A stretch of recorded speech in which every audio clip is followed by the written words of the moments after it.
Allez, je balance le jingle. Jingle.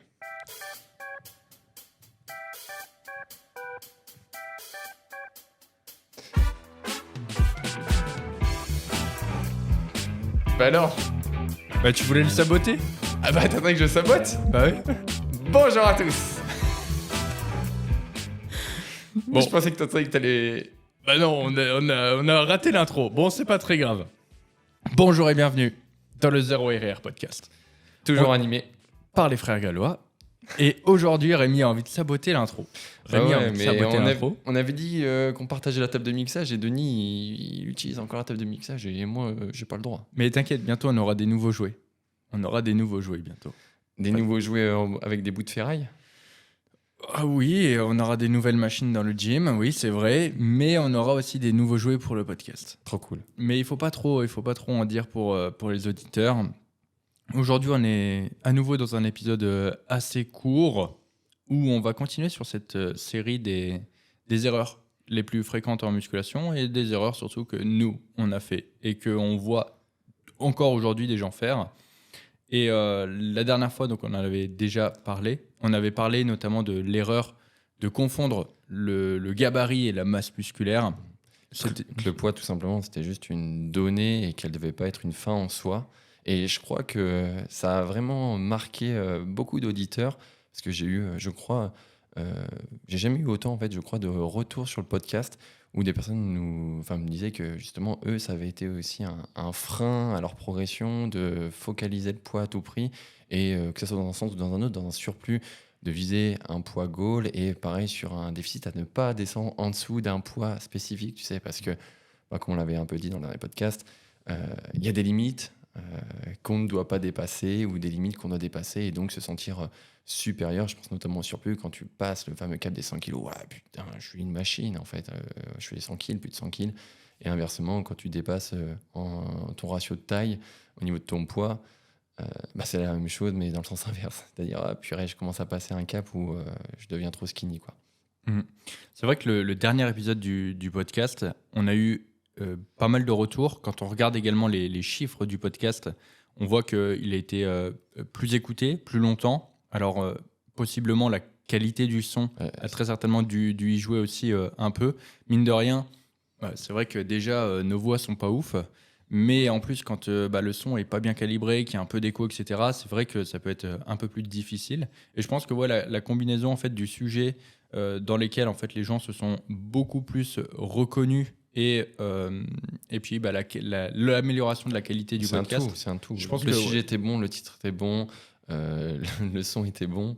La Minia aussi. La Minia était bonne. Ouais. La Minia, attendez, j'y ai passé au moins 30 secondes. 10 secondes, ouais. Ouais, je l'ai fait à côté de toi, on parlait de je sais plus quoi. Donc là, vous avez les backstage. Mais c'est vrai que forcément, cette série de podcasts où on va parler de nos erreurs, en fait, elle va être très longue parce qu'on en a fait des erreurs. Surtout que les erreurs, c'est quelque chose où les gens peuvent facilement s'identifier. Et en fait, j'ai envie de dire, en muscu, il y a un nombre incalculable d'erreurs. Tout le monde sait que c'est des erreurs, mais tout le monde les fait. Et tu sais, t'as beau limite parfois savoir que c'est de la merde, savoir que tu fais une erreur.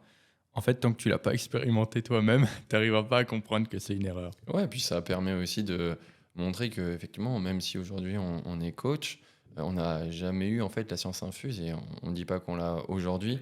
Ça nous permet de garder les pieds sur terre et de nous dire que ouais, on en a fait des conneries et que non seulement ça fait partie de notre expérience, mais ça nous permet aussi de former les personnes qu'on accompagne à ne pas faire ces erreurs-là ou du moins à les comprendre, à les anticiper.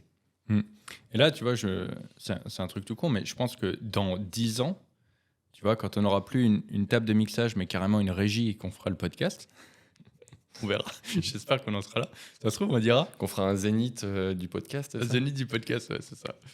À ce moment-là, on dira, vous vous souvenez, 10 ans en arrière, là, quand on venait d'avoir le gym, j'ai fait cette erreur, tu vois. Et parce que ça se trouve, encore aujourd'hui, on fait des erreurs, mais on n'en a pas encore conscience.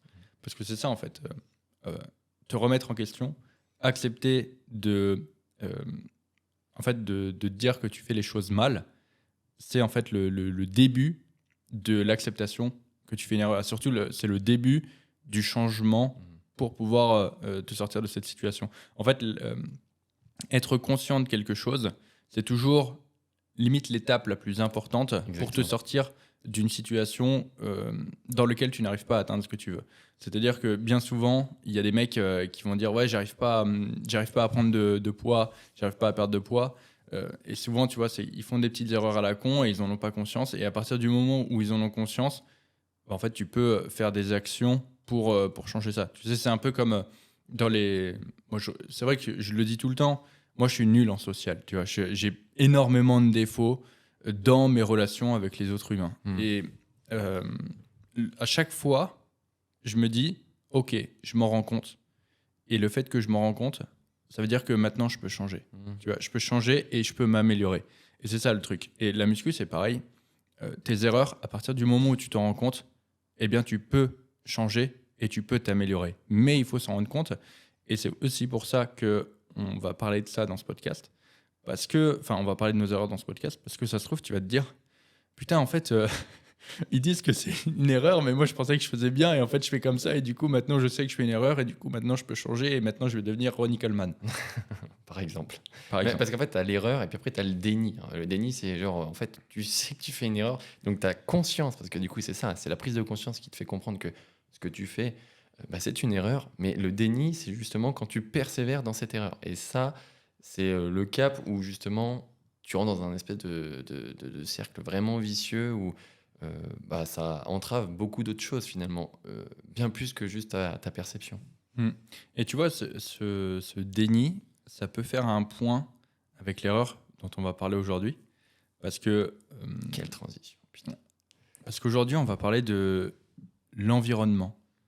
Euh, Nature, la forêt, l'eau, tout ça, quoi. exactement. On va faire un point sur l'environnement. On a- Petit poisson, ça fait un bip. J'ai l'impression que c'est. Alors, pour la petite histoire, obligé de digresser. Raconte, Rémi. Alors, aujourd'hui, vous avez vu, on a 3 caméras. Bon, 3 caméras, c'est à peu près. On n'a plus que 2. C'est à fait à chaque fois ce qu'on a. Sauf que là, du coup, j'ai demandé l'appareil photo de ma compagne. Et je crois que ça vient de nous lâcher. C'est le record, hein, 5 minutes. En fait, pour expliquer un peu, donc, depuis qu'on a la table de mixage, on a on avait, avant on filmait à plusieurs caméras, et donc on a toujours filmé à minimum 3 caméras. Sauf que dans les derniers épisodes, je sais pas si vous avez vu, mais il y a toujours qu'une seule cam, parce que en fait, il y a toujours des problèmes, et pour pas se faire chier, en gros, on laisse qu'une seule cam. Sinon, je pourrais faire quelque chose, mais à ce moment-là, il faudrait que je m'enquiquine et que vraiment, genre, je passe j'ai pour 3-4 jours de travail pour du coup essayer de remettre les trucs, le faire manuellement, etc. Là, la caméra, elle vient de me lâcher derrière. T'es sûr que c'est elle? Vous pouvez être sûr qu'il y aura une caméra sur ce podcast-là, peut-être deux maximum. Ça valait bien la peine que je prenne l'appareil photo, là. Purée. En plus, ouais, c'était pas facile. Bah non, mais c'est de la négociation. Je veux dire, quand tu prends l'appareil photo de ta copine, bah voilà, Ouais. quoi. Et ouais, t'as négocié comment? Genre, tu dois fermer le portail tous les soirs, du coup, maintenant? Ouais, j'ai pas de portail électrique, ça c'est chiant, donc il faut aller fermer à la main. Truc à la con, quoi. Ouais, donc pendant 2 semaines, tu dois le faire pour un appareil qui a pas marché. C'est le gage, ouais. Putain. Bon, tout ça pour vous dire qu'on a une nouvelle fois fait une introduction où on a digressé, et je pense que vous avez l'habitude maintenant. Et comme j'ai dit que le podcast sera assez court, je pense qu'on va rester peut-être sur des formats d'1 heure, quelque chose comme ça. De toute façon, Rémi, il faut qu'il s'entraîne après. Et on va parler donc de l'environnement. On avait commencé à en parler. Et en fait, déjà, on va parler de à quel point l'environnement est important pour progresser. Et en fait, l'erreur là-dedans, c'est d'essayer de faire, on va dire, d'avoir un type de progression. Donc, par exemple, mettre en place un surplus calorique, mettre en place un déficit calorique dans un environnement qui n'est pas favorable pour ça. Et en fait, vraiment rester dans ce déni du mon environnement n'est pas favorable, mais je le ferai quand même, j'y arriverai quand même. Et en fait, quand t'as pas l'environnement qu'il faut, c'est mort. Je veux dire, Ça peut créer plus de la frustration qu'autre chose, finalement. exactement. Et surtout, c'est là où tu fais du surplace et c'est là où surtout tu t'enfermes dans une situation dans laquelle tu ne progresses pas. Et là, c'est vraiment un cercle vicieux parce que genre tu fais des efforts, mais tes efforts sont ruinés par ton environnement et du coup tu finis par perdre la motivation. Enfin, c'est vraiment pas une bonne situation. Et en fait, la dernière fois, j'avais commencé un peu à teaser, tu sais, dans le dernier épisode, j'avais expliqué pourquoi j'avais pas été au bout de mon dernier cut. Et en fait, c'est tout simplement à cause de l'environnement. Et donc, je vais vous expliquer ça et après, on donnera d'autres exemples, etc. Mais alors, bien sûr, c'est une erreur que j'ai faite par le passé. Cette fois-ci, je l'ai pas refaite. Notamment, tout à l'heure, on parlera peut-être un peu plus de la période où, quand on était peut-être sur la ferme, etc., où c'était un peu moins propice, machin et tout. Mais là, du coup, j'aimerais, en gros, vous parler de la bonne décision à prendre, qui est celle que j'ai prise lors du coup de la fin d'année dernière, vers novembre à janvier à peu près dans cette eau-là. Donc pour remettre du contexte, sur cette période-là, j'étais encore blessé. J'étais encore blessé au niveau de mon épaule, donc je faisais beaucoup de réhab. J'avais 3 séances de kiné par semaine. Et du coup, forcément, déjà, rien qu'au niveau de l'entraînement, je pouvais pas aller à fond de mon intensité.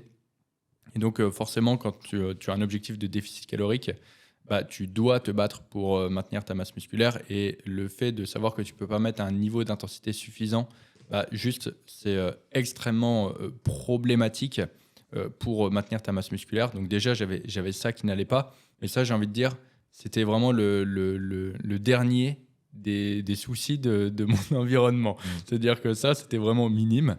D'ailleurs, on pourra reparler du fait que, malgré le fait que je ne pouvais pas m'entraîner à fond et que j'ai fait très peu tout ce qui était mouvement de poussée, tout ce qui était pectoraux, épaules, etc. sur la période, je n'ai pas perdu tant de muscle que ça. Ce qui prouve qu'au final, c'est très dur de perdre du muscle. C'est extrêmement dur de perdre du muscle. Ça, on en parlera. On en a déjà parlé, mais effectivement...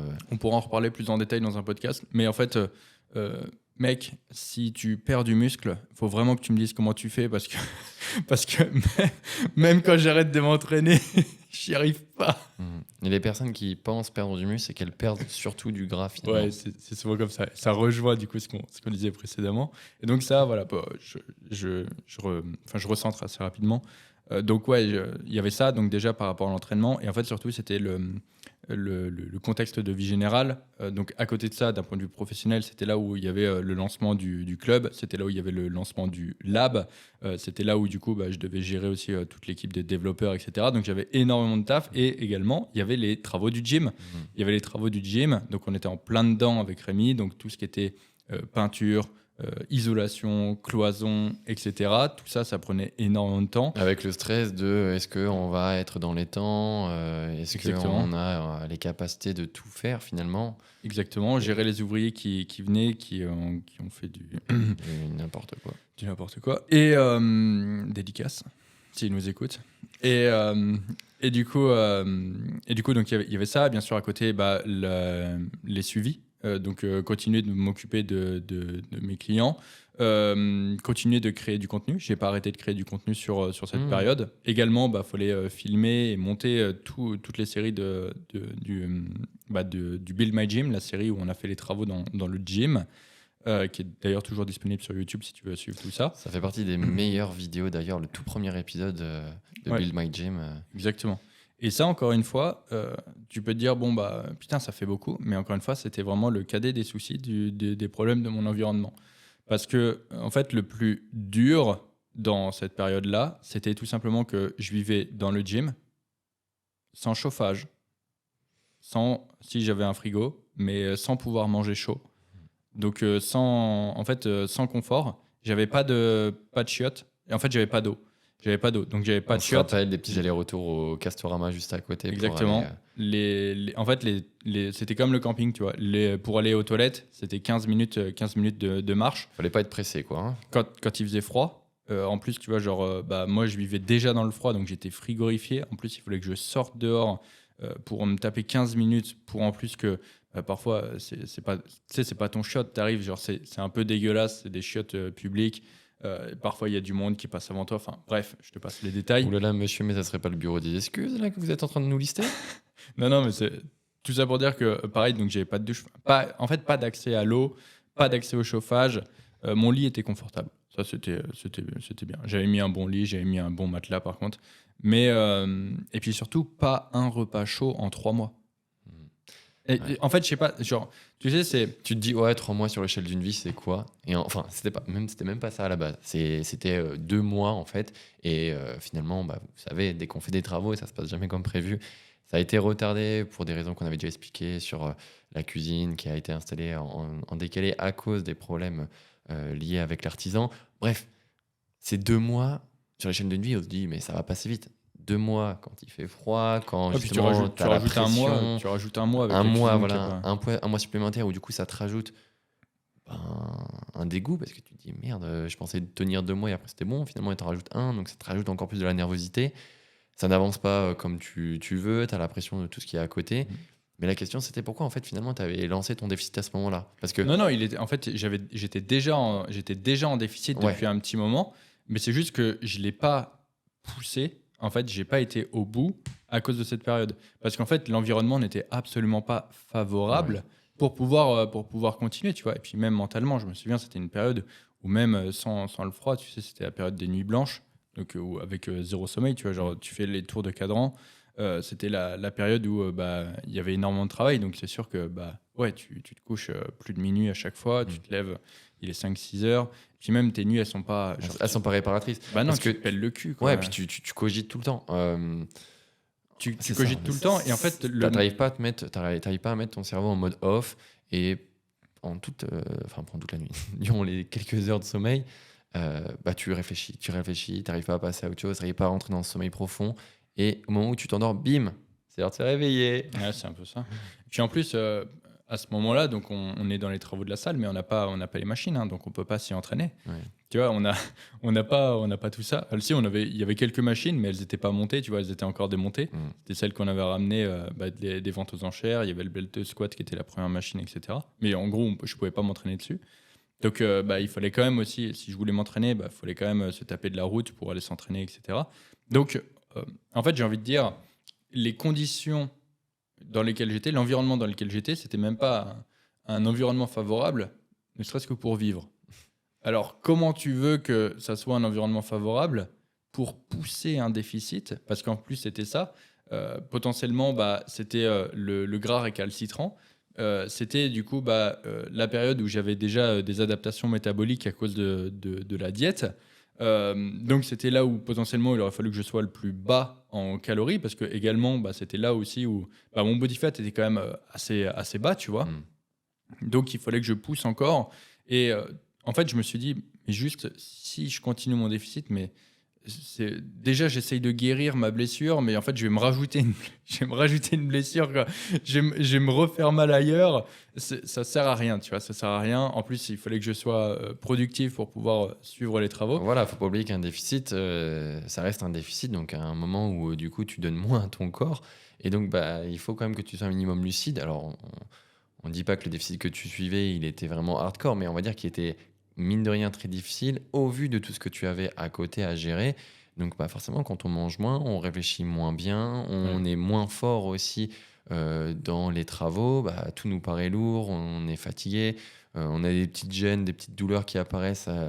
Bon, toi, tu avais ton épaule, mais du coup, tu es hyper vigilant sur tous les autres mouvements, mais du coup, tu es en Tu totale te sens fragile, appréhension. hein. En fait, voilà, c'est ça, t'as peur tout le C'est temps. ça, tu te sens fragile et en fait quand tu fais des travaux en plus tu te mets dans des positions qui sont pas forcément très safe non plus. Safe, et puis en fait, quand tu fais des travaux, tu as des positions que tu tiens. Je pense notamment quand tu fais du sol, bah, tu es à quatre pattes Ouais. pendant de longues heures, et en fait, tu as le genou qui, même si tu mets des petits rembrages au niveau des genoux, tu frottes dessus, tu as tes genoux qui sont en appui tout le temps. Bah, comment veux-tu que ça soit bon pour tes articulations d'être tout le temps dans cette position? C'est ça.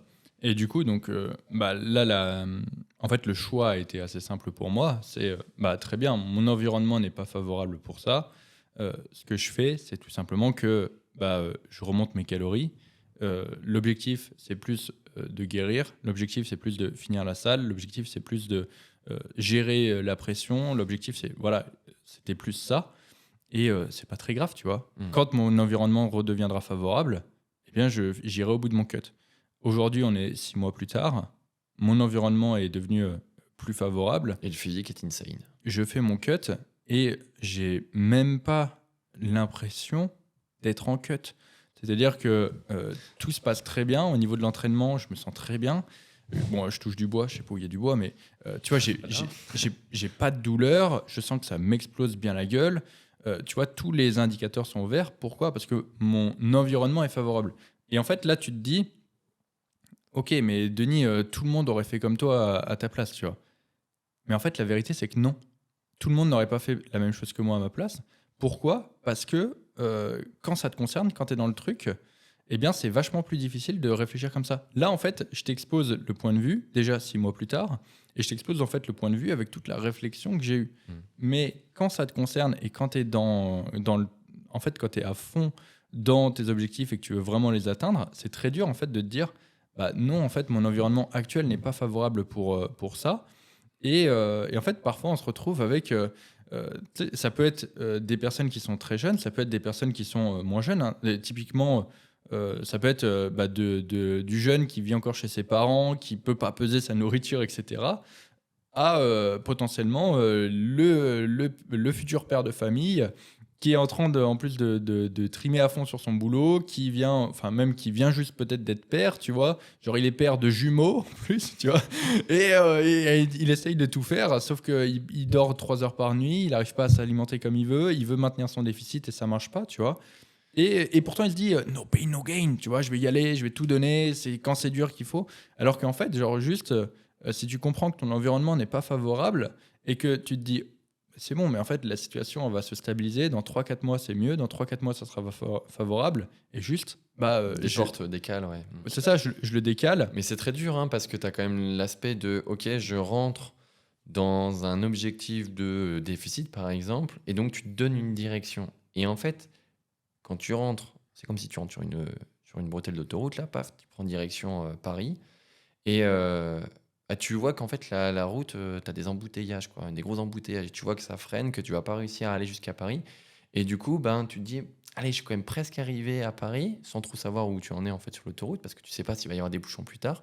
Et du coup, tu es dans ce côté du, ben non, en fait, je persiste, parce que certes, sur l'embouteillage, ça avance, mais ça avance pas vite, et je persiste. Sauf que en fait, tu te rends pas compte que bah, dans ta voiture, tu fatigues, t'en as marre, ça commence à te cramper un petit peu l'ischio, t'as mal un peu au genou, t'es inconfortable, t'as le bas du dos qui commence à prendre cher et tout.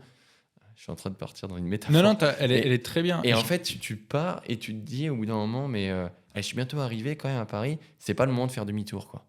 Et donc, on peut comprendre, et c'est dans cette, dans cette philosophie-là que je pense que tu étais.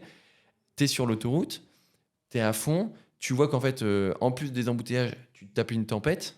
Genre, t'as une méga tempête qui tombe sur ta bagnole, t'as des grêlons qui est en train de cabosser ton pare-choc, mais tu continues et tu vois en fait que ça te fatigue encore plus et que tu arriveras jamais. Et donc là, le moment, bah, c'est d'être en fait en pause, de mettre ton clignotant sur l'aire de repos et de te dire, ok, là, je vais attendre un petit peu et je vais reprendre quand la calmie sera descendue, quand on aura disparu et quand les embouteillages aussi auront fini, tu vois. C'est un peu ce principe-là. C'est vraiment de se dire à quoi bon continuer dans un truc où en fait t'as aucune visibilité et tu sais qu'en fait si devant toi c'est toujours sombre, si devant toi t'arrives pas à voir le bout, bah, c'est vraiment le moment de s'arrêter finalement. Il faut pas s'entêter, la vie elle est suffisamment longue pour en fait décaler ton trajet, décaler tes vacances à Paris et vraiment te dire que bah, c'est juste partie remise finalement, c'est juste partie remise. En fait, elle est très très bonne, Rémi, ta comparaison.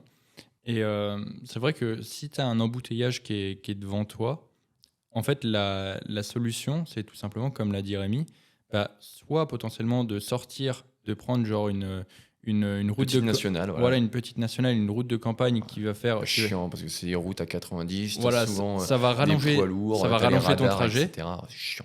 Soit effectivement de sortir sur l'aire de repos et tu prends ton café. Et en fait, là où c'est quelque chose d'important, c'est que... Non, tu prends ton thermos de café, parce que les cafés sur les aires d'autoroute, bordel, on en parle 2 minutes, ça coûte très cher, trop cher. Et là, je prends le truc au premier degré, bordel. Voilà. Mais du coup, ouais, tu restes sur ton aire d'autoroute. Et en fait, là où c'est très important qu'il faut bien que tu comprennes, c'est que il vaut mieux être sur l'aire d'autoroute que faire demi-tour. Ouais, c'est ça. Et en fait, c'est ça. En fait, toi, tu auras toujours l'impression que lorsque tu mets ton clignotant pour sortir sur l'aire d'autoroute, en fait, c'est que tu fais demi-tour. Mais pas du tout. En fait, c'est genre... Et en plus, ça peut être parfois un moyen détourné. On va prendre un exemple. Euh, En fait, j'ai souvent, en fait, c'est arrivé plein de fois qu'avec mes suivis, par exemple, à un moment, la situation est extrêmement favorable pour une perte de poids ou un surplus, hein, quelque chose comme ça, hein. Peu importe, hein, l'objectif, ça marche pour les deux. On va prendre l'objectif d'un déficit. Tu es en déficit calorique, ça se passe très bien. Genre, on fait une première phase, on tombe 20 kilos, et là, d'un coup, il y a plein d'imprévus, changement de travail, changement d'environnement. Et en fait, la situation n'est plus propice parce que tu as plus de responsabilités, tu as plus de trucs à gérer, tu as déménagé, et du coup, il faut que tu gères l'école de tes enfants. Enfin, tu vois, c'est une situation qui est déjà arrivée. Et potentiellement, ok, tu sens que tu es à plat, tu sens que tu n'as pas d'énergie, etc. Même si tu étais vraiment dans une situation très bien en déficit calorique, d'un coup, c'est plus très bien. Et qu'est-ce que tu fais? En gros, on remonte à maintenance calorique. On peut même parfois, pourquoi pas, partir sur un léger surplus calorique pour essayer de changer. Encore une fois, c'est pas comme si on allait le faire sur 3 ans. Le poids va peut-être, certes, remonter un peu de 1, 2, 3, 4, 5 kilos peut-être. C'est quelque chose que j'ai fait avec un suivi récemment. Et en fait, eh bien, ce surplus calorique, tu te rends compte que si tu l'as bien géré, et du coup, c'était le cas, on l'a plutôt bien géré, on n'a pas ajouté de gras par rapport à la fin du déficit calorique. Et par contre, on a pris du muscle. Tu vois, on a rajouté du muscle. Alors bien sûr, le poids, quand je dis 4-5 kilos, ça comprend pas que du muscle, ça comprend également les stocks de glycogène, etc., qui se sont refaits. Mais on est resté sur une composition corporelle qui était identique et avec 5 kilos de plus. Et surtout, on a réussi à remonter les calories, ce qui fait qu'on était dans un sweet spot quand l'environnement s'est stabilisé. Et du coup, en fait, on est reparti sur un déficit calorique, mais un déficit calorique qui était moins important que ce dont on était avant. Et on a terminé la perte de poids comme ça, avec une composition corporelle excellente.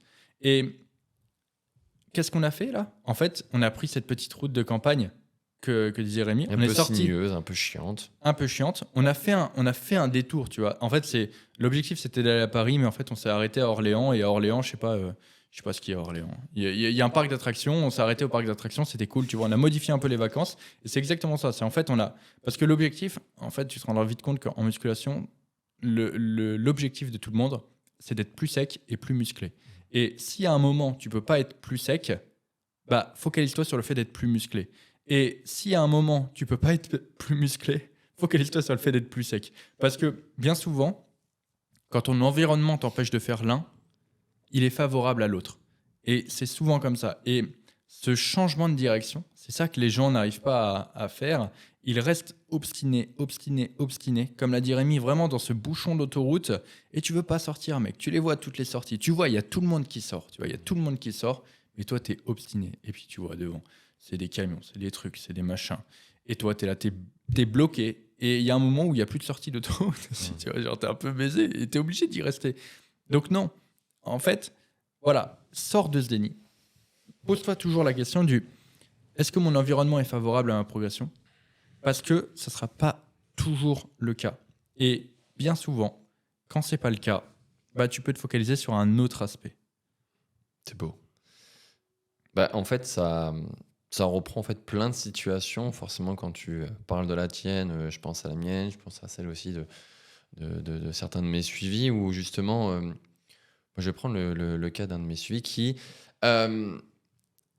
travaille dans les spectacles, donc il monte des scènes, etc. Et en fait, il me parlait depuis quelques semaines, même quelques mois maintenant, hein, ça commence à passer, de son envie de faire un déficit calorique, une forme de cut, mini-cut, mais il n'avait pas suffisamment de visibilité sur la suite en fait de ses projets, de ses spectacles, etc., de ses scènes à monter, etc. Parce que forcément, quand il monte des scènes, autant vous dire que c'est physique, hein. Il faut trimballer tout le matos, tous les régis, tous les caissons, je ne connais pas exactement le jargon, mais il fallait trouver le moment propice pour le faire.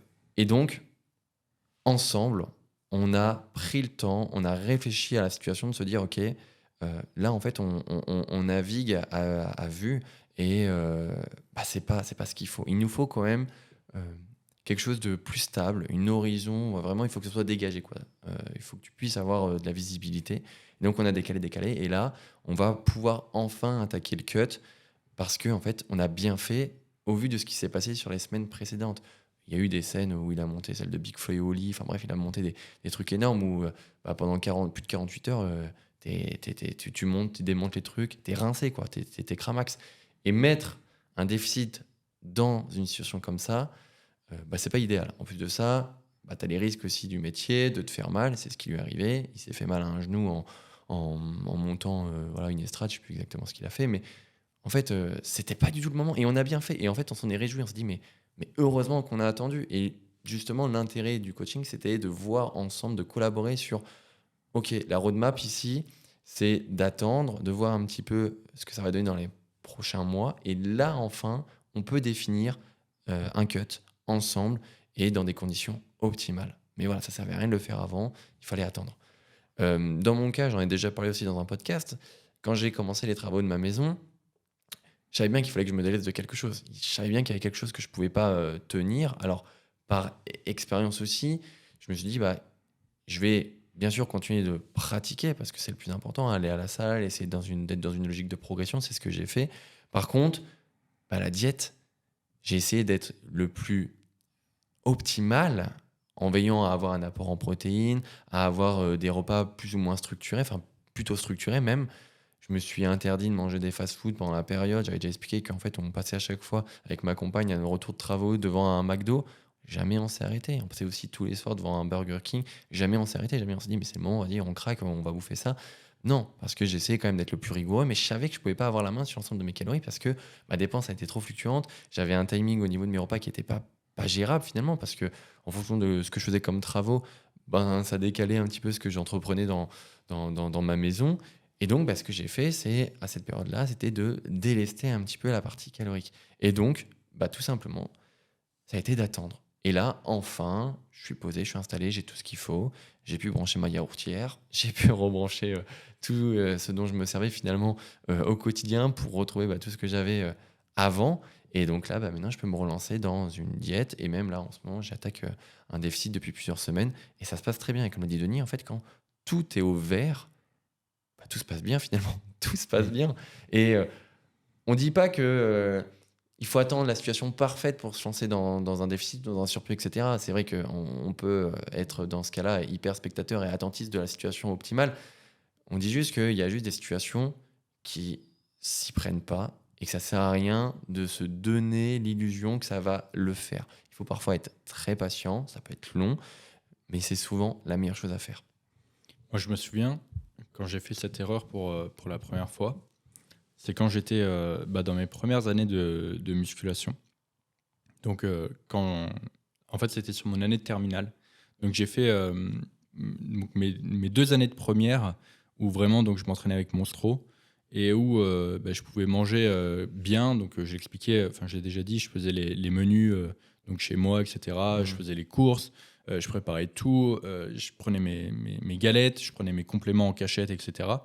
Vraiment, j'étais plutôt bien avec les connaissances de l'époque pour optimiser. Alors, avec le recul, encore une fois, j'aurais pu faire les choses mieux, mais avec toutes les connaissances que j'avais à l'époque, je faisais le max. La situation était idéale et mon environnement était idéal. Je séchais les cours, Monstro venait me chercher en voiture, on allait à la salle. En vrai, c'était royal. Disclaimer, c'est pas bien, Denis. C'est pas bien, mais je dis pas, je parle de mon environnement de muscu, pas mon environnement scolaire. Voilà, là, il faut pas se tromper. L'environnement optimal pour la muscu, c'était de sécher les cours, mais l'environnement scolaire idéal, c'était sûrement pas d'aller à la salle de sport. Exactement. Et après, je suis arrivé en terminale, et en terminale, il s'est passé que j'ai eu pas mal de problèmes de santé.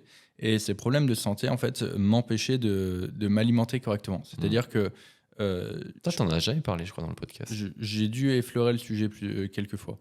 Mais j'en ai jamais trop parlé en détail. Mais cette année de terminale, du coup, en fait, ce qui s'est passé, c'est que j'arrivais absolument pas à manger. Dès que je mangeais, je vomissais. Et du coup...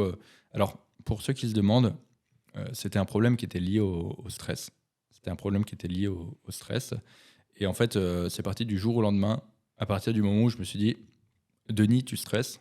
Stresser, c'est nul. J'arrête de stresser. Alors, putain, je suis pas sûr que ça soit la meilleure stratégie. C'est pas la meilleure stratégie, mais tu vois, en fait, ce qui est trop drôle, c'est que par rapport à ça, justement, ça reprend le sujet du podcast. j'ai fait plein d'examens. Les gars, j'ai fait les fibros, j'ai fait les trucs. J'étais suivi par je sais pas combien T'avais de un gastro. traitement contre J'avais un les RGO. traitement avec de l'oméprazole, etc. Tu vois. J'avais plein de trucs. Ils avaient essayé de me trouver des trucs. Ils trouvaient jamais la cause. Et moi, j'étais sûr que c'était un truc. Tu surélevé ton lit. Ouais, effectivement, je devais surélever mon lit parce que si je dormais à plat, j'avais trop la gerbe. C'était puissant, hein, c'était Ah puissant. ouais, je me rappelle de cette époque. Hein, ouais. Et en fait, tout ça, c'était à cause du stress. Et il y a un moment où, en fait, je me suis dit, mais ouais, en fait, ça me le fait plus à certains moments quand je stresse beaucoup, tu vois. Et en fait, c'est ce que je disais tout à l'heure, à partir du moment où j'ai compris que c'était le stress, je me suis dit, en fait, arrête de stresser et tu n'auras plus de problème, tu vois. C'est la réalisation, la mise en place d'action et la sortie du problème. Et c'est exactement ce qui s'est passé. Et depuis, alors aujourd'hui, les gars, pour que je stresse, il en faut. Il en faut. Bah, c'est-à-dire que tu vas peut-être le déclarer autrement que par les symptômes que tu avais avant. Ouais, alors en vrai, aujourd'hui, les gens, je sais que quand on est dans des situations très stressantes et que je suis pas tout seul, ça inquiète les gens limite que je ne stresse pas, tu vois. Je suis vraiment genre, maintenant, je bats les couilles. Et je suis bien mieux comme ça. Mais bref, tout ça pour dire que à cette époque-là, le stress, vraiment, c'est genre ça me noue l'estomac. Je peux pas du tout manger. Et en fait, il y a quand même quelques fenêtres, tu vois, à certains moments de la journée où je peux enfiler des calories. Et donc, je me dis, putain, faut que je continue à prise de masse, tu vois, je progresse, machin et tout. Et donc, j'avais fait 2 ans en plus ou moins surplus, plus ou moins contrôlé, tu vois. Donc, j'avais pris quand même de la masse musculaire, j'avais fait forcément un peu de fat. Donc, encore une fois, tu vois, j'étais dans une situation où un surplus calorique, c'était pas déconnant, et un déficit calorique, c'était pas non plus déconnant, tu vois. Mais moi, j'étais focalisé sur il faut que je prenne du muscle, il faut que je prenne du muscle, il faut que je prenne du muscle à fond, tu vois. Et donc, la seule chose que je voyais, c'était le surplus calorique. Et je restais persuadé qu'il fallait que je fasse un surplus calorique, alors qu'en fait, j'arrivais pas à manger, tu vois. Mon environnement, c'était, Denis, tu peux pas manger, tu peux pas envoyer tes calories. Et j'étais persuadé. Pourquoi ? Parce que, comme je dis, quand ça te concerne, tu prends jamais les bonnes décisions. C'est pour ça que tout à l'heure, je t'explique la situation, tu te dis, oh mais à sa place, j'aurais fait pareil, tu vois, j'aurais pas été au bout du déficit. Non, quand t'es dedans, mec, quand t'es dedans, c'est trop dur de te dire, là, je te le dis 6 mois après, honnêtement, quand t'es dedans, tu prends jamais les bonnes directions. C'est toujours le problème du vélo, t'as la tête dans le guidon et tu n'arrives pas à voir la scène avec un œil objectif et extérieur. Et donc là, je sais plus, j'avais 16-17 ans, je sais même plus quel âge j'avais. Et je m'obstine, tu vois. Je suis là, il faut que je continue ma prise de masse. Il faut que j'envoie mes calories. Et là, du coup, j'essaye de trouver des situations détournées. Et c'est là où, justement, je commençais à m'envoyer, tu te souviens, Rémi, des granolas. Genre, en fait, j'avais 2 moments dans la journée où je sais pas pourquoi j'arrivais à manger. Et ces 2 moments, c'était 10h et 16h. C'est la fenêtre anabolique, ça se trouve. Et en fait, 16h, je me disais nickel, c'est plus ou moins avant mon entraînement. Et 10h, c'était en général à mon post-workout quand je séchais les cours, tu vois. Donc, en fait, sur ces moments-là, je m'envoyais. Donc, en fait, c'était même pas des granolas, c'était des... Pépito, non, c'est pas non, ça, c'était des Nola. Tu sais, c'est genre le granola de chez Lidl. et du coup, c'était des petites boîtes. bombes caloriques, hein. C'était des petites bombes caloriques parce qu'en fait, je me souviens, c'était des paquets, t'en avais 16 à l'intérieur.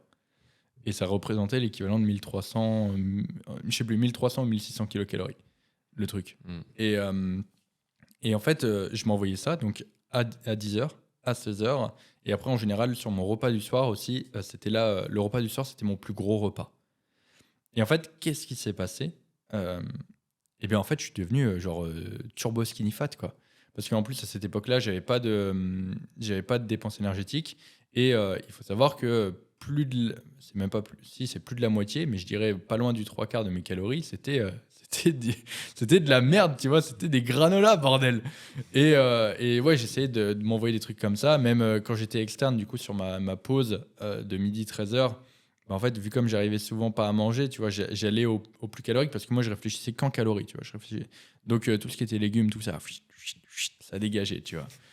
Non, tu résumais du coup ta diète à qu'est-ce qui est le plus calorique. Exactement, il me faut des bombes caloriques pour que j'ai mes calories et pour que Sauf qu'en fait, tu te retrouves avec une diète qui est ultra pauvre en micronutriments. Même si mon repas du soir rattrapait un peu les choses, tu vois, c'était pas suffisant. Tu peux pas genre juste tout baser sur un repas. Si le trois quarts de ta journée, c'est de la merde, tu vois. Et puis full fat, full c'est acide ça, gras trans. Ouais. Exactement. Et puis, genre, mes macros, elles étaient dégueulasses, tu vois. Et puis, à côté de ça, j'étais pas actif. Au niveau de mes entraînements aussi, j'étais en 3 entraînements par semaine sur cette période-là, tu vois. Et c'était des entraînements où c'était plus ou moins 1h, 1h15, 1h30. Et je me souviens, c'était l'année terminale, donc j'essayais quand même de sécher un peu moins les cours. C'était... parce qu'en fait, quand j'étais en première, je séchais le jeudi et les vendredis. Rappelle-nous ce qu'il y avait sur ton bulletin dans les appréciations des profs. Qui est Denis? Il n'y avait pas de truc comme ça. Non, c'était mon prof de MC qui m'avait... Qui t'avait vu finalement très peu. En fait, non, bon, je vais raconter l'anecdote parce que depuis en fait, allez, je suis allé au bout de l'anecdote avec mon prof de MC. Donc, c'était également mon prof d'histoire. Et en fait, il faut savoir que ce prof, donc je l'ai revu. Je l'ai revu régulièrement au fil des années. Donc, après le lycée, tu veux dire? Après le lycée, Ok. en gros, c'est quand je faisais mes steps. Donc je faisais toujours mes steps au même endroit. Et en fait, ce qui est trop drôle, c'est qu'il faisait aussi ses steps au même endroit. Sauf que lui, il ne faisait pas ses steps pour faire ses steps. Il faisait ses steps, enfin, il marchait parce que il prenait l'air, il aimait bien. Et donc, souvent, je faisais mes steps avec lui. Et donc, on discutait. Et en fait, ce qui est trop drôle, c'est que on en a reparlé forcément de cette période. Et donc, j'ai eu les 2 points de vue. Tu sais, le point de vue de l'élève Denis débile et le point de vue du professeur qui disait mais qu'est-ce qu'il fout cet élève? Et en vrai, on a pas mal sympathisé. Et d'ailleurs, petite anecdote, donc c'est un professeur qui, honnêtement, il doit avoir pas loin de la soixantaine, hein. Mhm. Et je vous jure, vous le regardez, il en fait 45. Et quand tu parles avec lui, donc c'est quelqu'un qui marche depuis des années. C'est-à-dire que depuis, il a toujours aimé marcher et depuis qu'il est jeune, adolescent, il fait voilà, des randonnées, il marche, il est actif. Je le recroise aussi à la salle de sport, donc il fait du sport aussi à côté. Et niveau alimentation, Il fait gaffe, ouais. c'est quelqu'un qui fait extrêmement attention. Alors, c'est pas quelqu'un qui pèse, mais il fait attention à la qualité de ses aliments. Du coup, voilà, il va pas mettre 4000 pots de crème fraîche, etc. Il va toujours manger des légumes, des fruits, etc. De bons produits locaux. Exactement. Ok. Il va toujours avoir une source de protéines sur ses repas, etc. C'est pas juste un prof d'histoire, c'est quelqu'un d'assez cultivé sur tout ça. On a perdu une lumière, c'est pas grave, on va au bout. Et du coup, voilà, il n'y a pas de secret. Quand tu fais du sport, que tu manges bien, que tu es actif. Et que tu as un boulot finalement qui n'est pas non plus, on va dire, taxant physiquement, parce que tu pourrais très bien faire l'équivalent avec le maçon ou le plaquiste. Enfin, je pense à des artisans qui, eux, finalement, bougent beaucoup dans la journée, mais peut-être font moins gaffe à ce qu'ils mangent. Et du coup, ça n'a pas du tout... alors, tu as aussi l'effet aussi de la fatigue liée au travail qu'ils font, qui les rend peut-être pas aussi, on va dire... fringant que ton prof. Mais en fait, ce que je veux dire, c'est que, en gros, donc mon ancien prof d'histoire, il a à peu près le même âge que mon père aujourd'hui.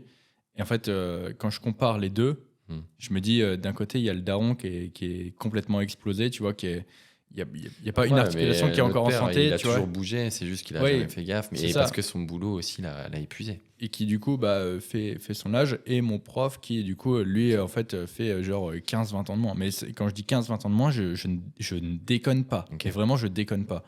Et donc, pour aller au bout de l'anecdote, donc c'était mon prof d'histoire. Et donc, en fait, il me voyait en cours d'histoire. Et il me voyait pas en cours de MC. Et donc, il savait qui j'étais. Mais j'allais jamais au cours de MC. Et un jour, il m'avait convoqué dans le bureau Enfin, en fait, j'avais été convoqué dans le bureau de la proviseure adjoint. Et du coup, il était là. Et j'ai franchi la porte, j'ai compris direct. Et du coup, elle m'a dit, écoute, Denis, le premier trimestre est passé. C'était bien les cours de MC. Je sais pas, les autres, ils disent que c'est plutôt bien. Mais toi, Denis, alors?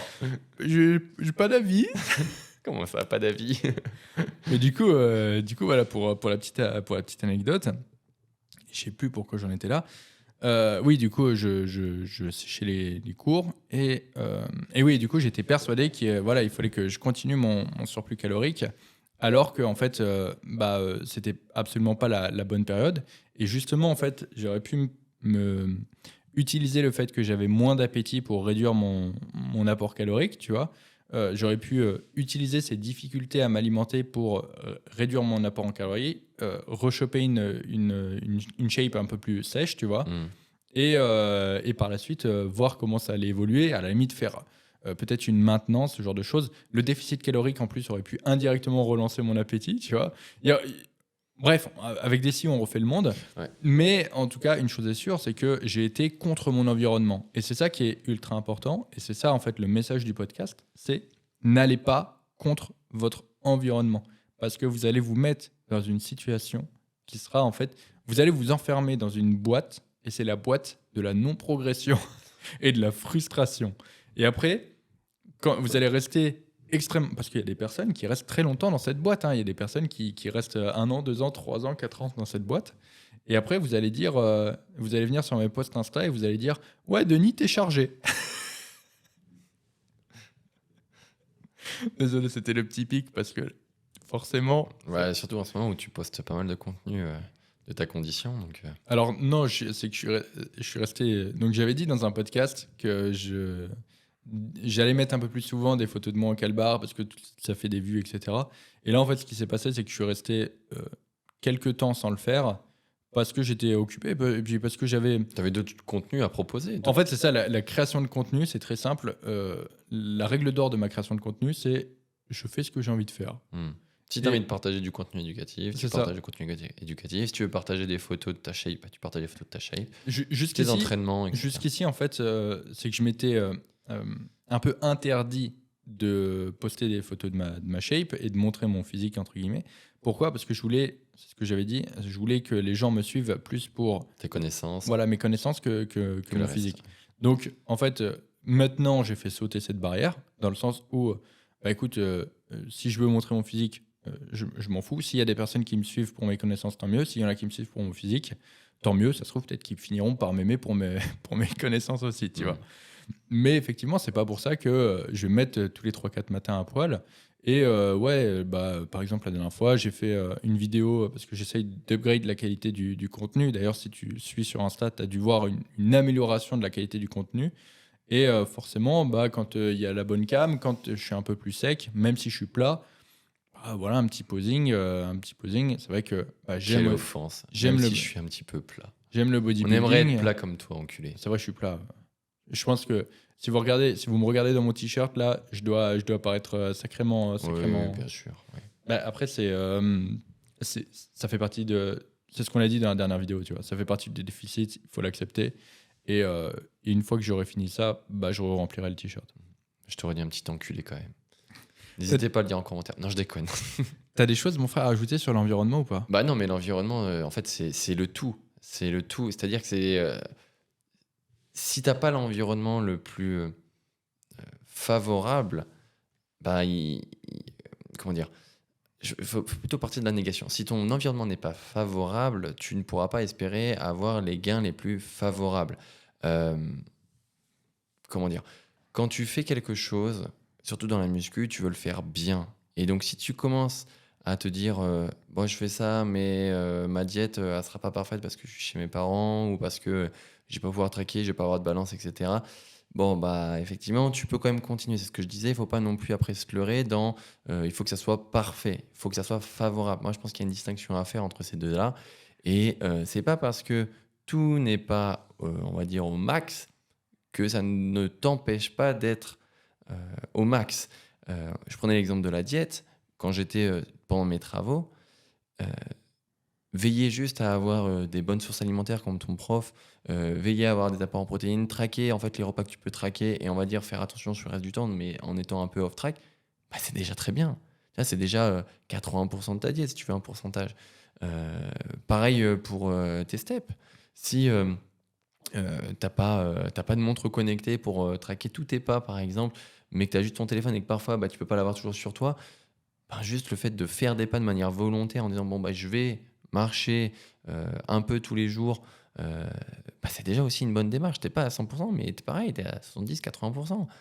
Tes entraînements, c'est pareil. Si tu es dans une période de rush, où tu peux pas faire ton split initial, où tu n'es pas sur tes 5 entraînements, donc ce qui serait du coup optimal pour toi, parce que c'est ce que tu juges OK en termes de volume, en termes de récupération, en termes de plaisir aussi au gym, aller au gym, mais que avec la période que tu as qui est assez énergivore, c'est stressant, où tu n'as pas autant de temps et que tu n'en fais que 3 entraînements, c'est pas grave. Ça fait quand même un sacré pourcentage de training. Et si tu fais quand même tes 3 entraînements, c'est déjà très bien. Si au niveau de ton sommeil, voilà, je vais faire je vais faire tous les paramètres, tu vois. Vas-y. Mais l'idée, c'est exactement la même chose. Si tu dors, on va dire, moins que tes 8h30 que tu as établi comme étant le timing idéal pour dormir et avoir la récupération optimale, mais que tu dors du coup que 6 heures, c'est déjà bien, tu vois, c'est déjà 6 heures de sommeil. Bien sûr, essayer d'arranger au mieux tout pour que ça fasse, mais c'est déjà un super pourcentage. Voilà, donc il y a quand même toujours cette notion de curseur où tu dois pas non plus attendre d'avoir l'environnement plus favorable. Bien sûr, essayer de le créer parce que c'est l'essence même du truc, c'est d'essayer de stabiliser au maximum ton environnement pour que tu sois optimal dans celui-ci. Mais si tu peux pas, fais avec, tu vois, fais avec.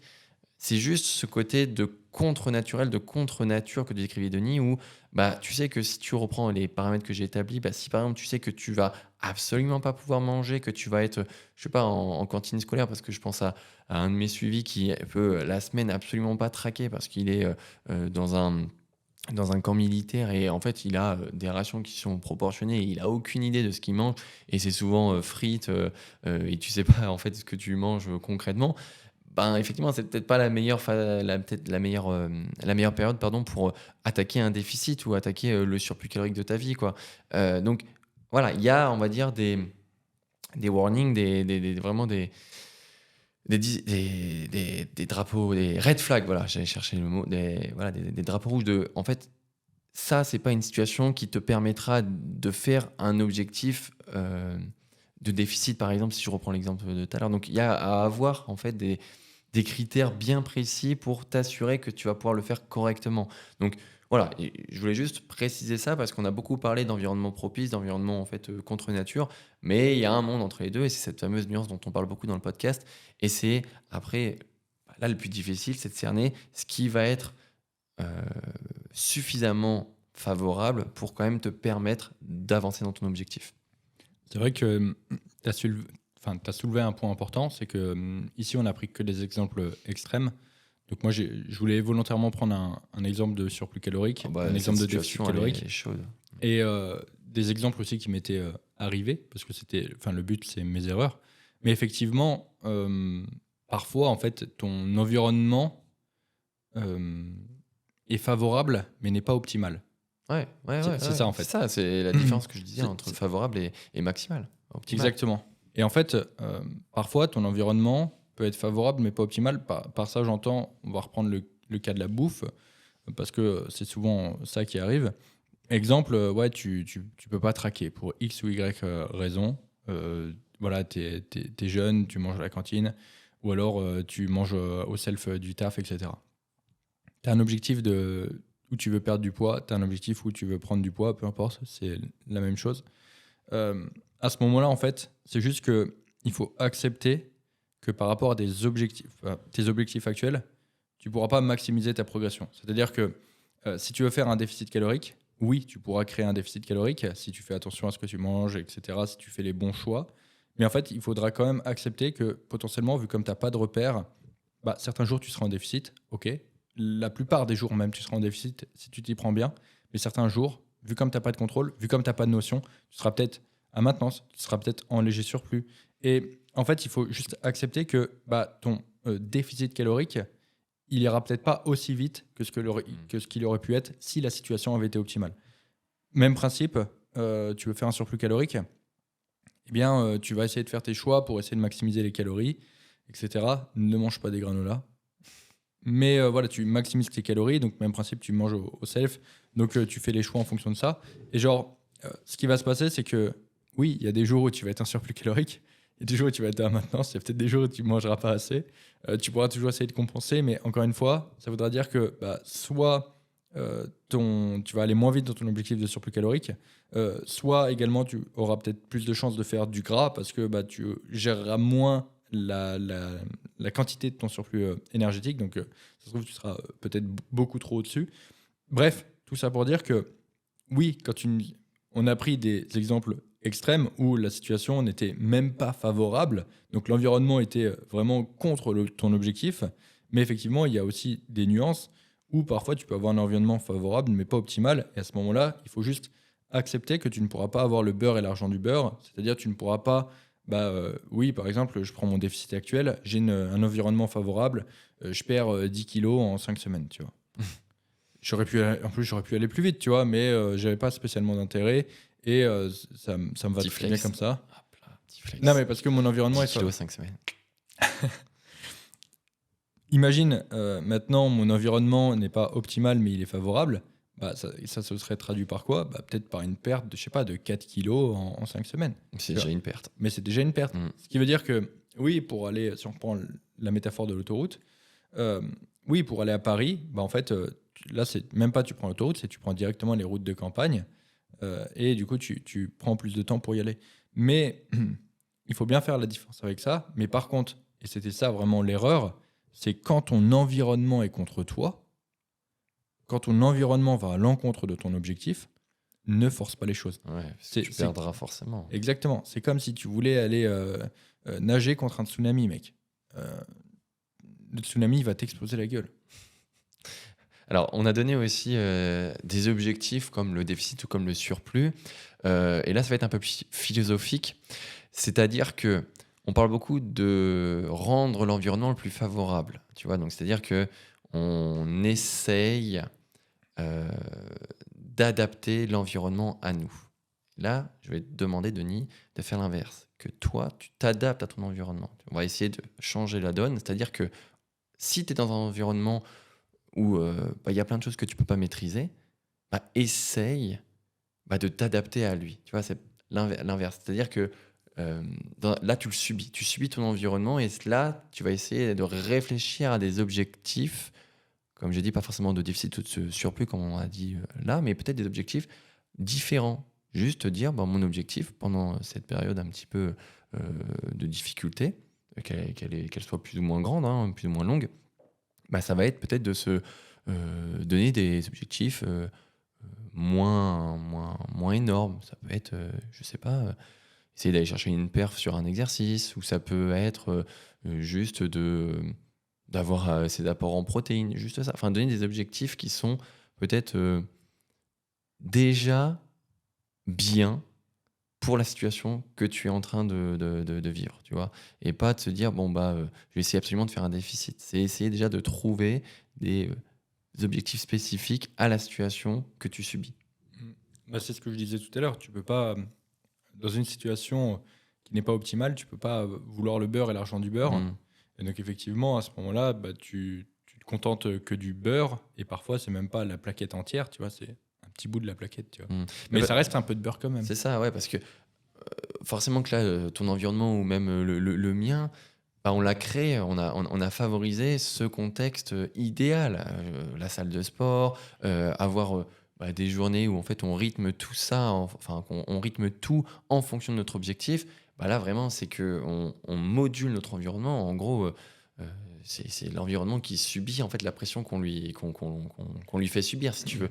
Et inversement, il y a des fois, comme dans certains boulots, où les gens vont subir une grosse période de rush, de travail, la naissance d'un enfant, comme tu disais tout à l'heure, où du coup là c'est l'inverse. Genre, c'est l'environnement qui dit putain, assis-toi, je te fous une calotte de ces morts là dans la gueule, et t'as pas le choix de subir en fait la pression. Et donc, c'est juste de se dire ok, vu la situation, je vais juste trouver des trucs, des objectifs à court, moyen, long terme, mais réalisables, tu vois, mais pas de me dire foutu pour foutu, quoi. Vraiment essayer de faire, tu sais, la carte au Uno là où ça fait genre reverse, quoi, tu vois. Ouais, contre Uno. Non, contre. Non, reverse. Ouais, pardon.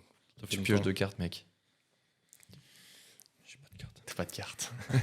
Mais t'as soulevé encore un point intéressant. Et ouais, j'en soulève beaucoup. Et c'est que ton environnement, même si tu soulèves combien au RTL d'ailleurs? 3,20. Tu t'es pris pour Peters ou quoi? Ouais. Bref. Euh, quand tu as un environnement qui n'est pas favorable, ça ne veut pas dire que tu ne peux pas agir pour améliorer ton Et environnement. ça serait même horrible en fait de ne pas chercher à faire quelque chose dans cet environnement qui est, on va dire, contre-intuitif. De toute façon, ça revient à ce que je disais tout à l'heure et au tout début du podcast. Tu prends conscience des choses, tu mets en place des actions pour essayer de changer ces choses qui ne te vont pas, tu vois. Ton environnement, je sais pas, genre, tu te rends compte que, je sais pas, le soir, tu es obligé de rester chez toi à surveiller, je sais pas, ton enfant qui dort. Et du coup, tu peux pas partir faire tes steps. Mm. T'achètes un tapis. Tu peux faire tes steps et rester chez toi. Tu vois. Il y a des choses comme ça qui sont compatibles. Par rapport à la diète, tu vois, tu es obligé de manger au self de chez toi parce que, je sais pas, X ou Y raison. Non, tu peux prendre du temps le dimanche pour meal prep et tu vois, tu congèles et tu décongèles toute la semaine et tu as tes trucs, tu vois. Il faut pas non plus toujours être victime de son environnement parce que c'est ça aussi. Aujourd'hui, c'est beaucoup plus facile de se plaindre que d'agir. Et en fait, part du principe que mettre en place des actions, faire des efforts, ça demande de l'énergie. Et tout le monde, en fait, ne choisit pas ce chemin parce qu'en fait, se plaindre, c'est toujours la solution de facilité. Oh, mais moi, je peux pas progresser parce que si et ça, etc. Et puis après, c'est oh, mais oui, oui, mais c'est parce que lui, il a son environnement, il optimise tout autour C'est ça, de son entraînement, etc. Et les gars, ça fait depuis, allez, on va dire février que mon environnement, il est correct dans la salle, etc. Je veux dire, avant ça, j'ai eu plein de galères. Je veux dire, quand j'étais sur la ferme, même quand j'étais à Budapest, même avant tout ça. Enfin, je veux dire, aujourd'hui, mon environnement est ce qu'il est, mais parce que je l'ai construit comme ça. Mais encore une fois, c'est une minorité du temps de pratique, tu vois. À l'échelle, c'est même pas... C'est moins de 10%, tu vois. Ça fait genre, je sais pas, 12-13 ans que je m'entraîne. On parle de 5 mois dans un environnement optimal. 5 mois, tu vois, c'est que dalle. Genre, les mecs, ils vont dire, ouais, mais il a construit son physique grâce à son environnement qui est optimal. Non, les mecs. Ouais, parce que du coup, on pourrait extrapoler en faisant comme ça. Ouais, mais c'est comme ça. Parce qu'en fait, tu sais, quand tu es victime de ton environnement, en fait, tu te dis, ouais, toujours, mais c'est parce que lui, il a si. Tu sais, tu te compares et tu te dis, ouais, mais lui, il progresse parce que si et ça. Tu sais, c'est comme quand tu vois un mec qui est plus musclé sur les réseaux, tu dis, ouais, mais c'est parce que soit il a la génétique, soit parce que, eh bien, il est chargé, soit parce que, moi, ce qui revient aussi souvent, c'est genre, ouais, mais toi, tu triches, t'as des putains de machines. Alors déjà, les gars... Si les machines faisaient tout. Exactement. Déjà, on va mettre quelque chose de Mais clair. c'est sûr que c'est génial. Hein. Si tu écoutes le podcast, tu sais très bien qu'il n'y a pas une énorme différence entre une machine qui va avoir une modulation de courbe de résistance et une machine qui n'en aura pas, etc. Genre, si tu t'entraînes dans un Basic Fit... Je mec, pensais exactement ça. Regarde les mecs qu'il y a. Il y a des mecs qui sont bien plus stock que... Ouais, puis surtout, tu t'entraînes dans un Basic Fit et en vrai, si tu trouves que... Si t'as pas de quoi t'entraîner dans un Basic Fit, c'est que tu sais pas t'entraîner, mec. Le matos des Basic Fit, il est vraiment très, très, très, très, très bien et tu peux faire énormément de choses avec. Et genre, même Victor, qui est dans un Keep Cool, l'un de mes suivis, arrive à progresser et arrive à développer sa masse musculaire. Non, mais il y a un moment où tu vois, si tu trouves toujours des excuses aux autres, c'est que le problème, c'est toi. Tu vois Genre, si lui, il progresse parce qu'il est chargé, si lui, il progresse parce qu'il est agénétique, si lui, il progresse parce que, eh bien, il a du bon matos, non, c'est qu'il y a un moment, tu sais, c'est toi. C'est comme. En vrai, je sais pas pourquoi je parle de ça, mais c'est ce qui me vient à l'esprit.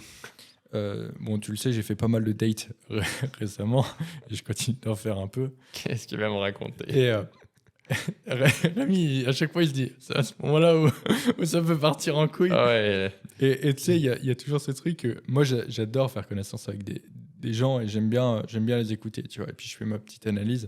Et souvent, il y a des meufs, tu vois, genre quand tu parles, elle dit, ouais, mais lui, je lui parle plus parce que si, elle, je lui parle plus parce qu'elle était comme si, je lui parle. Et en fait, tu te rends compte que... Le dénominateur commun. En fait, c'est ça, ouais. Quand tu fais... Tu sais, moi, je suis plutôt bon en maths. Quand tu trouves le dénominateur commun, c'est qu'au bout d'un moment, c'est pas forcément les autres le problème, mais c'est plutôt elle, tu vois. Et surtout, quand tu passes 1 ou 2 heures avec la personne et que déjà, elle t'a dit ça, et en plus, tu as pu te faire une idée par rapport à comment elle est, etc. Surtout, dans un premier rendez-vous, tu trouves très vite quel est le dénominateur commun, tu vois, et où est le problème. Et c'est exactement la même chose. Si toi, tu trouves toujours des excuses, que ce soit la génétique, le dopage, la mémoire musculaire, parce que c'est ce qui m'a concerné, etc., le matériel, la diète, les compléments alimentaires, bref, si tu passes ton temps à te trouver des excuses, c'est que le problème à ta progression, c'est toi-même, tu vois. Et le titre du podcast, c'est la théorie du dénominateur commun. Ah ouais. Titre. Voilà. Non, mais je veux dire, c'est vrai. Et ton environnement, tu n'es pas obligé de le subir. Et si tu réfléchis bien, moi, c'est très simple. Hein. Tous mes suivis qui n'avaient pas un environnement favorable ou optimal, on a réussi du coup à le modifier pour le rendre soit favorable, soit optimal. Et c'est pas genre, ils n'ont pas dépensé 4000 boules pour que ça soit ça. Ils passent pas forcément plus de temps pour ça. C'est juste que on a mis en place des choses très simples, mais auxquelles en fait certaines personnes ne pensent pas parce que c'est toujours beaucoup plus facile de se plaindre. Tu vois, c'est toujours comme ça. Mais ça, on pourrait rien y faire. Bon, sur ce, mon frère. Ouais, on a fait un bon petit podcast. On a fait une heure, un peu plus d'une heure, je sais pas. 1h06 et 40 secondes. Allez, 1 heure, je l'avais dit. Exactement. Bon, je pense qu'on peut conclure. On trouvera une autre erreur. J'ai trouvé 2 erreurs. C'est à toi de trouver des erreurs pour la prochaine fois. T'inquiète pas. Ah, parce que toi, t'en as fait un paquet. T'en fais encore un paquet. Hein. Tu t'es vu, toi, là Tu veux que je monte mon biceps? Non. Moi, j'ai pas envie non plus. En tout cas, on a oublié encore de le dire au début du podcast, mais n'hésitez pas à partager, liker, commenter ce podcast. On voit souvent des mentions sur Instagram où vous regardez le podcast, mais continuez, ça nous fait extrêmement plaisir de voir qu'il est suivi. Ça fait toujours bizarre de nous voir souvent sur des télés ou sur des télés ou des ordis comme ça en grand écran. Donc c'est cool aussi quelque part de voir que ça vous plaît. Mais continuez, ça nous fera plaisir de mettre en avant ce podcast. Et surtout, on espère la prochaine fois avoir une table de mixage un peu plus complète avec un vrai générique. Et petite anecdote aussi, c'est vrai que vous êtes quand même assez nombreux à écouter le podcast. Hein. C'est vrai que plus de 1200 évaluations sur Spotify. J'ai encore regardé tout à l'heure. Pour vous donner un ordre d'idée, 5 étoiles, mec. Pour vous donner un ordre d'idée, donc alors je regarde que souvent les premières 24 heures, etc. parce que c'est là où les stats sont mis en avant. Après, je suis rarement en fait dans les stats parce que ça me fait chier. Et puis je m'en fous en fait des stats. Je crée du contenu parce que j'aime ça, tu vois. Mais souvent les premières 24 heures, donc c'est affiché sur ma page d'accueil. Et donc là, si on prend le dernier podcast, il a fait donc 2K 500, un truc comme ça sur YouTube. Et il a dû faire un peu plus de 10K sur Spotify. C'est les données que j'ai. C'est à peu près. Il a mieux marché sur YouTube. Sur Spotify, c'est à peu près identique. Et après, il y a Apple Podcast, Deezer, etc. Donc, ça fait quand même pas mal de monde qui écoute le podcast. Tu te rends compte, c'est énorme. Et on vous remercie pour ça. Mais en fait, tu vois, je me dis, les gars, quand vous rencontrez quelqu'un en salle de sport, si tu vois qu'il s'entraîne à peu près bien, demande-lui, tu lui dis, hey, t'écouterais pas le 0RR podcast? Et après, tu vas voir que tu vas débloquer des gymbos et tu vas avoir des mecs géniaux qui vont te spotter. Parce que c'est ça, les gars, trouver un bon spotter, c'est ultra compliqué en salle de sport. Et s'il écoute le podcast, il y a quand même de grandes chances qu'il spotte bien. Et tu vois, je me dis, le podcast aura permis à des personnes d'être Jimbo. Je sais que c'est déjà arrivé. C'est déjà arrivé plein de fois. Mais genre, tu sais, dans le doute, quand tu vois quelqu'un qui s'entraîne bien, demande-lui. Tu vois, demande-lui. S'il connaît le 0RR podcast ou l'intensité ou ouais, c'est ça. Le hockey. Ah putain, ouais, le hockey. Et du coup, ouais, ça peut être cool. Bon, sur ces belles paroles, n'hésitez pas à liker, comme l'a dit Rémi, à partager, à mettre une évaluation sur Spotify. Et puis nous, on vous dit à très bientôt dans un prochain épisode. Applause. 0RR podcast. Je sais pas où il est. Là. Et générique. Qu'est-ce qu'on se marre avec ça? Ah, j'ai pas touché le bon bouton. À bientôt. À bientôt. Je descends doucement. Doucement. Et je remonte.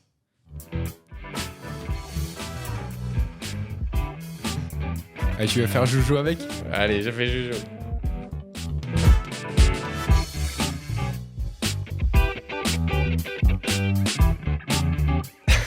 Et ça s'arrête. À bientôt.